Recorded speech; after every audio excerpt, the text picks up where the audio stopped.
ലുലു ഗ്രൂപ്പിൻ്റെ ബിൽഡിങ്സ് ഒക്കെ ശ്രദ്ധിച്ചിട്ടുണ്ടോ? അതിനൊക്കെ സെയിം ഒരു കളർ പാറ്റേൺ ആണുള്ളത്, ബേജ് കളർ. എന്തുകൊണ്ടാണെന്ന് ആലോചിച്ചിട്ടുണ്ടോ?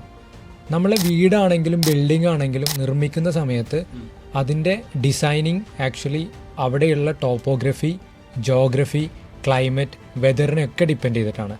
ലുലു ഗ്രൂപ്പിൻ്റെ എല്ലാ ബിൽഡിങ്ങും നിങ്ങൾ എടുത്തു നോക്കൂ, അതൊക്കെ ഒരു ബേജ് കളറാണ്. അതെന്താണെന്ന് വെച്ച് കഴിഞ്ഞാൽ ബേജ് കളറാണ് ഏറ്റവും കൂടുതൽ ലൈറ്റിനെ റിഫ്ലക്റ്റ് ചെയ്യുന്നത്. അപ്പോൾ ചൂട് ഉള്ളിലേക്ക് വരില്ല.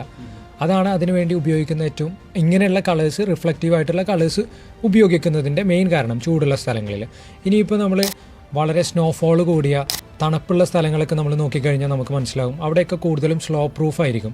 കാരണം നമ്മൾ ഈ സ്നോഫോൾ വന്നു കഴിഞ്ഞാൽ അതിൻ്റെ മുകളിൽ കെട്ടിക്കിടന്നു കഴിഞ്ഞാൽ അതെടുത്ത് കളയാൻ വളരെയധികം നല്ല ഹെൽപ്ഫുൾ ആക്കുന്നത് സ്ലോ പ്രൂഫിൽ നിന്ന് സ്നോഫോൾ എടുത്ത് കളയാനാണ്.